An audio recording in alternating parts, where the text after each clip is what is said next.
And welcome back to another episode of Coldest Conversations podcast. This guest that I have coming on today is my long lost cousin slash my former classmate in mortuary college. Welcome to the show, Brittany. Hi. Oh, are you excited about getting interviewed today? Well, it's not an interview, it's a general conversation, but I'm glad you came on my podcast. Well, thank you. I'm excited to be here.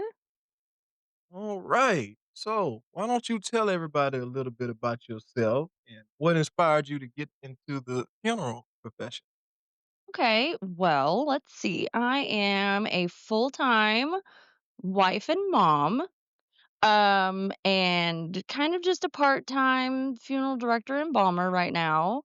Um, I think I've just always known. My mom said since I was probably like 10, it was just always something that I talked about doing.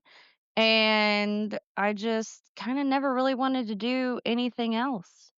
So I just, as soon as I turned 16, I got a car, and it was my mission to find a funeral director that would let me just follow them around and show me stuff.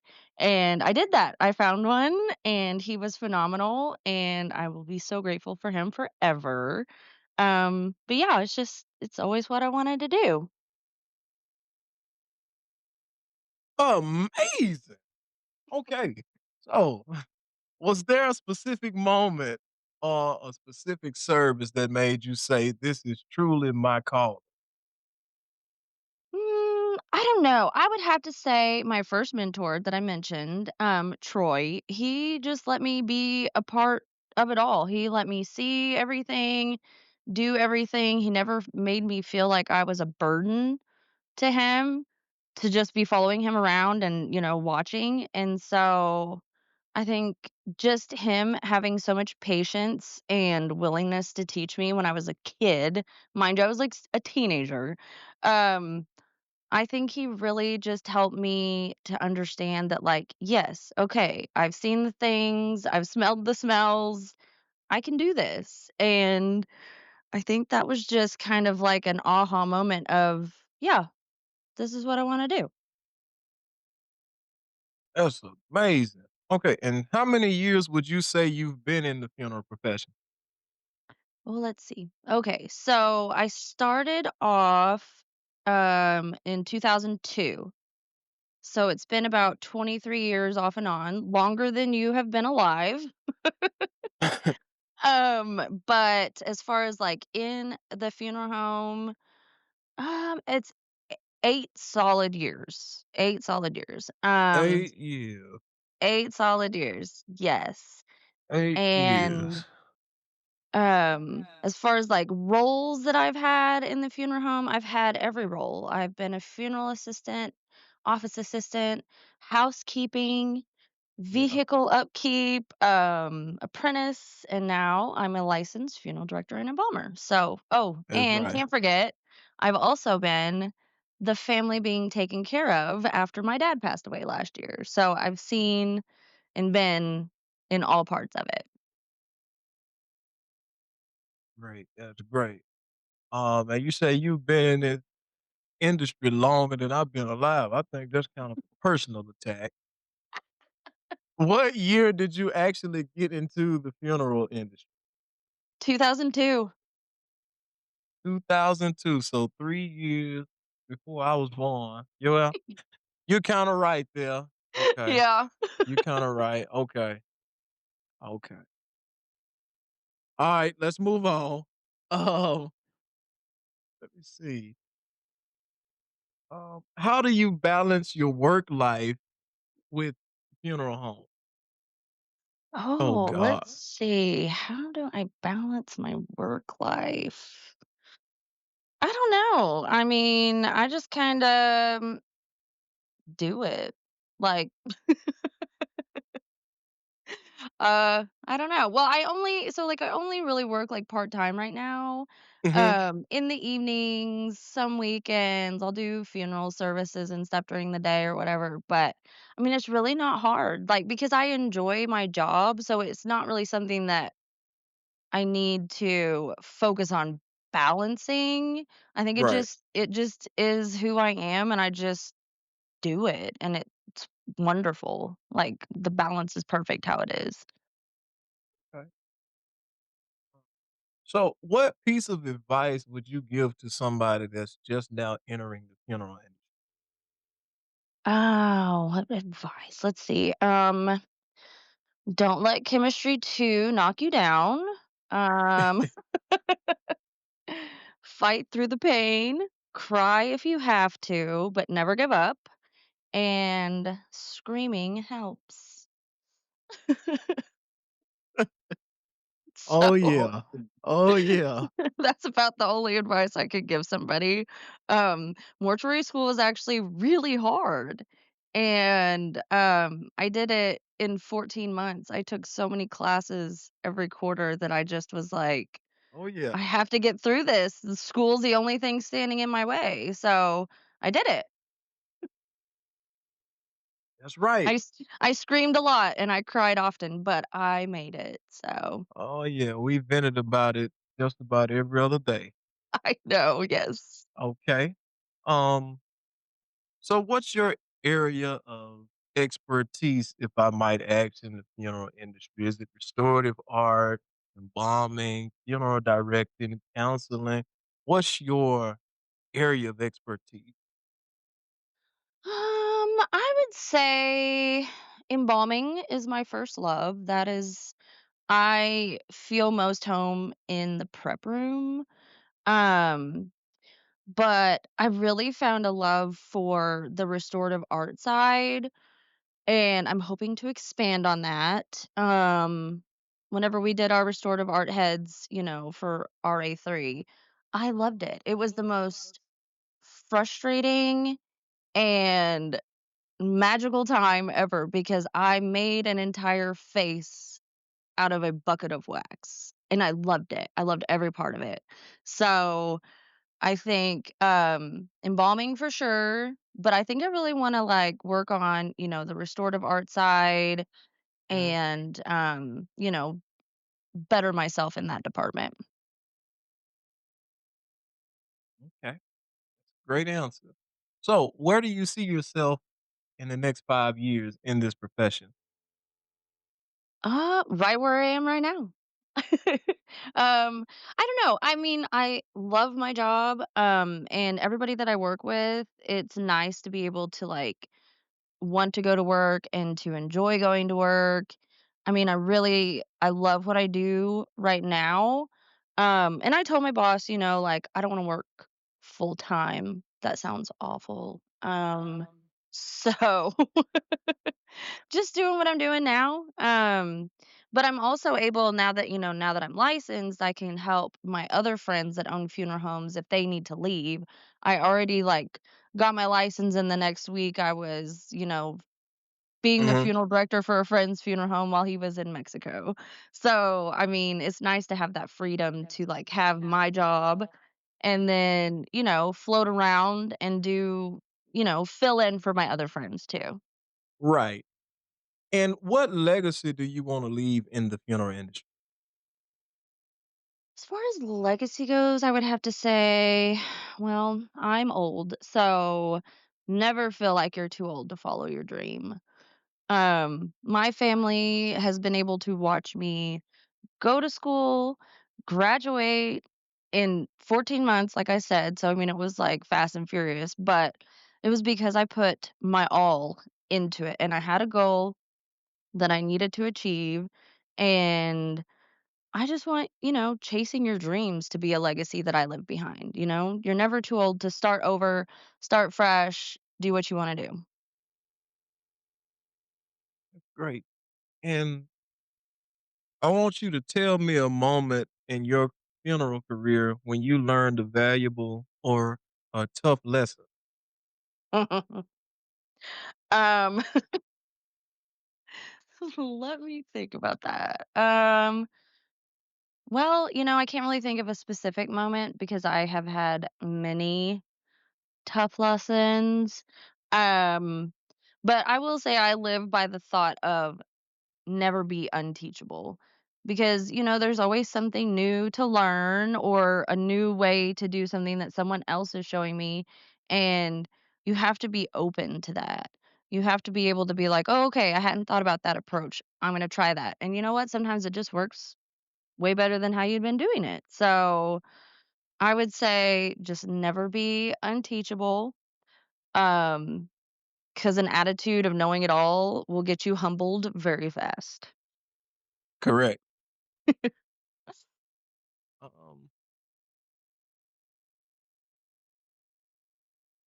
so, what values do you believe are non-negotiable in funeral service? Oh, honesty and integrity, 1,000%. I mean, you can't be in this business and be dishonest or have no integrity because people will see it right away and they're going to go somewhere else. So, you have to be honest and you have to have that integrity that people can trust you. That's a great answer. Okay. So, what separates your approach or your brand from traditional funeral service? Or are you more of a traditional funeral director? I can say that since you got them licensed. I do. Um, I don't know. Well, okay. So, I mean, I'm, like I said, 39. So I'm kind of on that cusp of like, I grew up with all of these, like, the traditional funeral service approach type thing, and I feel like my approach to everything would just be to do whatever the family is asking if it's reasonable, and if they want a totally traditional service, then absolutely let's go that route. If they want something that is, you know, more new age, whatever, then let's try that too. As long as I can do whatever the family's asking me to that is in within my like wheelhouse of expertise, I'm going to do it. So, I don't know. I mean, I'm kind of both. Like I'm happy to do the traditional service however you want it or go a different way. Doesn't matter. I'm just, there for them. Okay. My next question is funeral industry is ever changing. So, how do you balance honoring tradition while still adding a modern touch to the profession? Hmm. Tradition. I don't know. Let me think about that. Okay, so honor and tradition. I just try to, we I do what the family wants. I've found that that has been the best way to That's make right. things go smoothly is to Keep you just out of trouble. keep me out of trouble. What is the family wanting? What would the family like? I don't ever like we don't make changes because it would be better for us. Like we always run everything past the family. So I just say what the family wants is what I'm doing. That's my answer. Okay. Do you believe social media has a place in funeral service? And if you do, how should it be used respectfully? Yes and no. I think social media can be a very useful tool when it's used correctly to, help reach the masses, putting out obituaries and things like that. But, social media also has a downside. Mhm. People have no shame posting, details about people online that they should not be discussing. And I mean, in order to have social media in a funeral service setting, I think that you would have to have like a 24/7 social media monitor to keep a handle on all of the bad things. I don't know if that makes sense, but you Yeah, I see know, what you're saying. just keeping a check on the comments for people, giving out too much information. So, I mean, yes, I think that there is a place for it, but sometimes also no. Like the funeral home I work for, we don't have like a Facebook page, whereas a lot of the Mhm. other funeral homes around me do, and that's great because you can just share the obituaries, share with your friends, share, share, share. But then it also comes with what are people saying in the comments, Right. that might make the deceased look bad or that might make your funeral home look bad. Like, you need to have somebody that's on there monitoring what people are saying, you know? That's correct.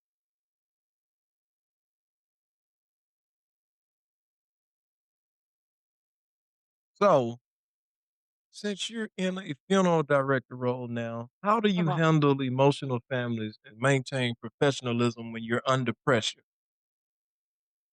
Well, I just try to, remind myself that they're having the worst day of their lives. And I've been where they are, and I'm here to help them and to not make it worse. So, I try not to get too like emotionally invested, but then also, so that's where the screaming comes in later. Like, I spent many years being a 911 dispatcher too, and I just, like, I do well under pressure in that instance, but then I also just like to go scream a little bit after because sometimes you just have to. So, just kind of put yourself in their place and understand that if they're saying something, if they're being harsh or whatever, it's not them. Mhm.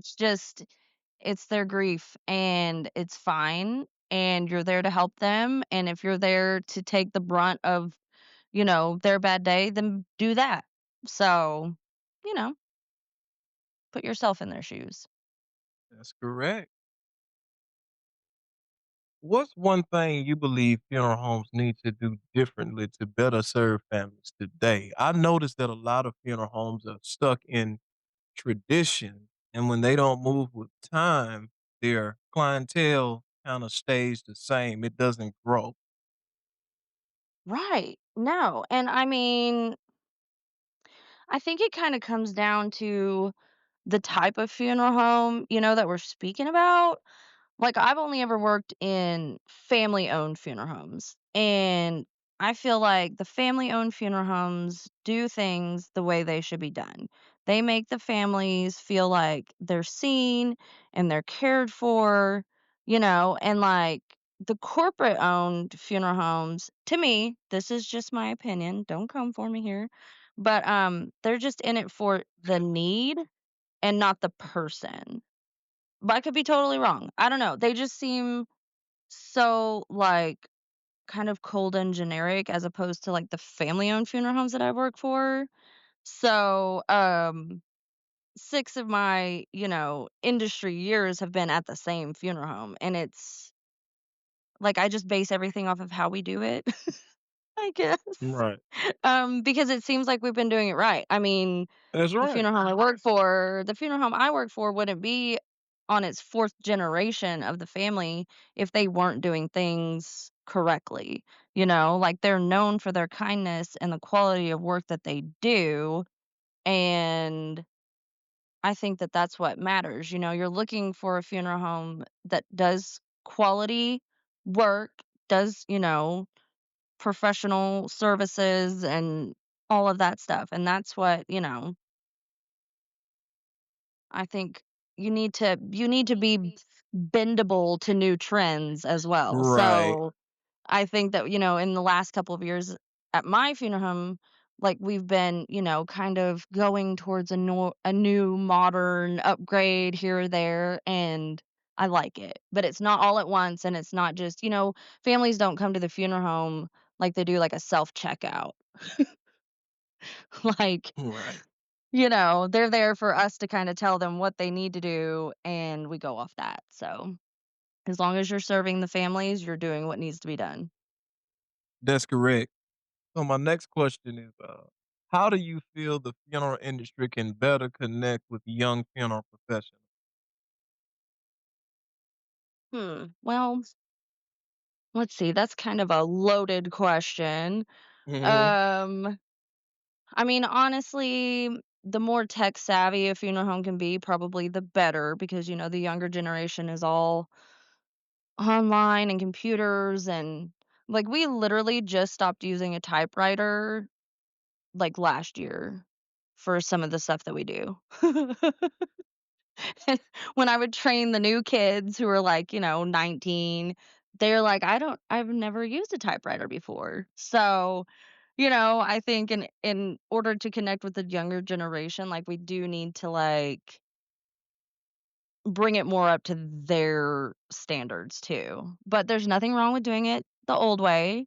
But I just think that like in order to connect with like the younger kids, us older people in the profession need to really evaluate, like, just because we've always done it that way doesn't mean we have to keep doing it that way kind of thing. Yeah, you kinda have to move with time. Yeah, exactly.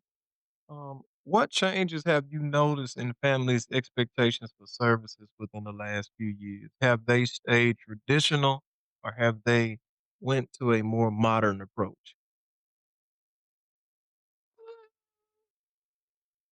Well, I mean, yes and no, because we're still doing a lot of, like the older generation Mhm. services.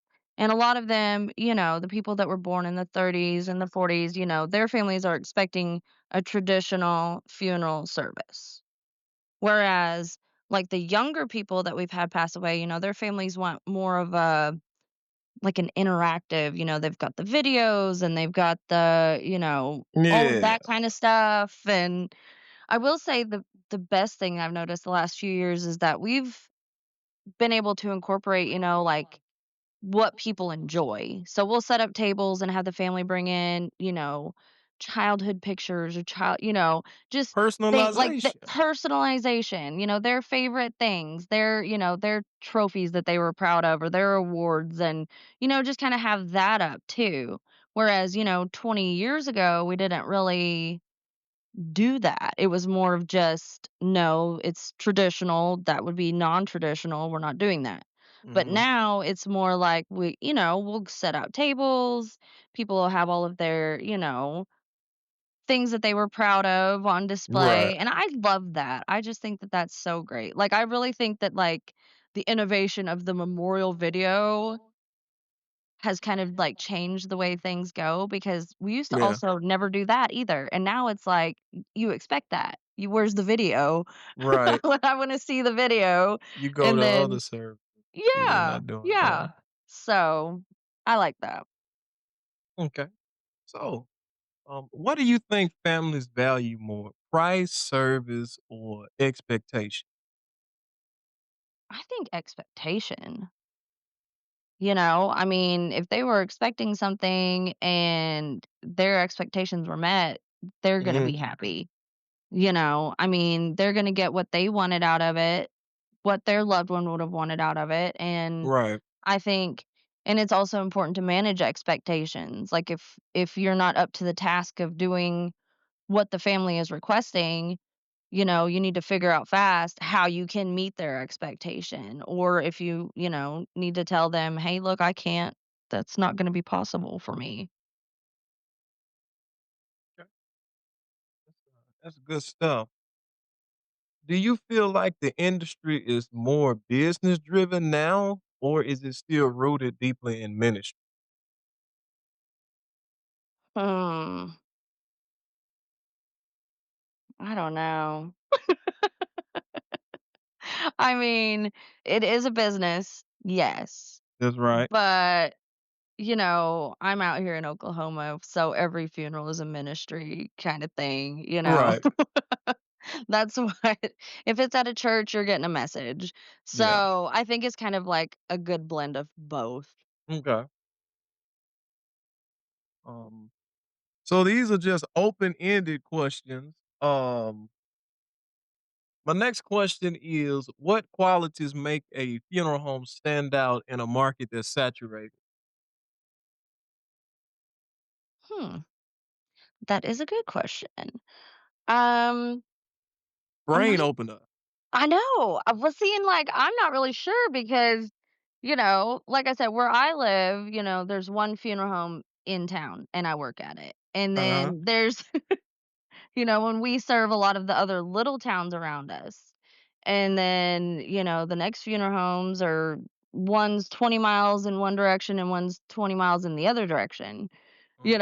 So, I mean, we kind of already have our own little markets. We're not real saturated Yeah. where I'm at. Yeah. So everybody's kind of in their own area and nobody's crossing Yes. paths. Okay. Yes, yes, and that allows us all to be, Yeah. like, friends with one another and, we're not Yeah. overstepping or anything like that, so Okay. Um, what do you think will happen with funeral service in the next 10 years? Do you think it'll be more cultural or new age tradition? I mean, I think it would still be both. Hmm. I mean, it just depends on the individual needs of the family, and every family is different about what they want out of the service. Right. So, I mean, that's kinda hard to answer. I think it'd be both. Okay. And I was doing a little bit of research on cremation the other day because, the NFDA, they send me magazines Oh, and yeah. I read. Um, do you think that embalming is kind of phasing out of the industry and more people just want direct cremation? Or do you think it's a 50-50? I think it's a 50-50, and, I mean, obviously, now, like, cremation is more prominent than it used to be, of Hmm. course, but I don't think that embalming is ever gonna be, like, out of the picture. That's the OG. I mean, because there are still so many reasons why you would need embalming. Right. And so, I mean, I think there's always gonna be a need for it, hopefully, because that's what I enjoy doing. Right. Um, but I mean, yeah, cremation is a lot more popular these days than it used to be in the past. But I mean, I still think that there's room for both. Okay. Do you think cremation is changing the emotional connection with families when they choose that route instead of getting the closure that they need? They feel like going towards cremation kind of strays them away from having to accept the reality. Yeah. Which, well, I mean, I say that. Yes and no. Not Mhm. everybody, I guess, needs the closure of being able to see their loved one. Correct. Um, but I mean, yeah, I just historically my family is not a cremation family. So, I guess I can only speak on that from my point of view.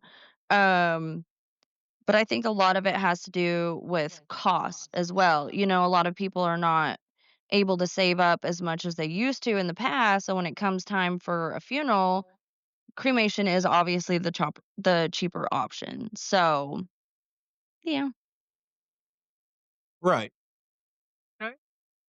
So, my next question is more so a motivational question for upcoming interns and mortuary students or I, other funeral directors and embalmers because everybody can still learn from everybody. Uh, Mhm. what's the one thing that mortuary school did not prepare you? Oh. Hmm. I don't know. I mean, it prepared me for a lot, but like I said, I've been doing this for 100 years already, and so, it kind of like I don't know, I guess it more prepared me for, like, the bad things that can happen, you know? I mean, because I don't always see the bad things because I just do what I'm supposed to do and then I leave. So, my Right. boss probably sees a lot of the worst things. So, taking the small business management class actually, no, I was forced to take small business management and small business management too. So, thinking Right. about the business on that end of it was just like, "Oh, wow, I'm never gonna have my own funeral home because this seems awful." So, Right. yeah. Um, I'll say this. Mortuary school kind of prepared me for the real world, Yeah. meaning that you only get one chance and you only get one shot. If we made a bad grade on a quiz, we couldn't go back and retake that. That was your grade. And that Mhm. kind of prepared you for you only get one shot, especially in the science classes and embalming. If you don't pass an embalming quiz, you just fail that quiz. You only Mhm. get one shot in the prep room, and if you mess that case up, there's no going back. Oh, for sure. Okay. Yeah, Um, I like your answer. so if you could change one thing about mortuary school, what would it be? Oh, I feel like I should probably pass on this question. Okay. No, I don't know. I don't know if I could change one thing about mortuary school. I don't know. I really I enjoyed how it was set up, doing the Mhm. online part, which, you and I are doing the online part. Right. And so I think it made it a little bit more difficult to make friends. Yeah. You had to actively try to make friends with your classmates. Yeah. So yeah, I was yeah. nervous to reach out to y'all on Facebook. I didn't want y'all saying, "Oh, he's a creep, he's a weirdo, he's found my Facebook page." So I kinda stayed neutral, and I was happy when I read your post and you said that you seen me on social media. I'm like, "Okay, so now it's safe to make friends." Yes. Yes. Yes. So I will say the best highlight of going to mortuary school when I did was, 1, that it was all online, and 2, you were there. That's So right. if I woulda gone 21 years ago when I graduated high school, I would not have ever gotten to know you. Right, and we became Yeah, great friends and long lost cousins, so exactly. that's great. Exactly. So it worked out like it was supposed to. That's right. My next set of questions is just gonna be about you and your preferences. Okay. Um, what's your philosophy when it comes to viewing versus a closed casket? Well, let me not ask like that. Open casket versus closed casket. What's your philosophy? Do you feel like a family should still want to get closure, but do it during a private viewing rather than opening it up to the public? Yeah. Okay, well, that just depends. Mhm. If it's if it's a case where nobody should be seeing it, then yeah, they're gonna have to do their closure without that finality of seeing their loved one. But, I don't feel like every case that is, "Oh, we're doing a closed casket," necessarily needs to be a closed casket, Right. I mean, I think it's just with a skilled restorative artist or, whatever's going on, I think that, most can be an open casket. So, but we do, with families that they swore up and down their loved one would not want everyone to see them, but the family wants to see them, Right. we'll set up a little room for them where they can have their time with their loved one, and then it'll be a closed casket from then on. Okay. But yeah, that would be hard. I don't know. I'm a I need to see him type of person. So, Right. Okay. So, is there anything I didn't ask you that you wish more people would ask you about your job?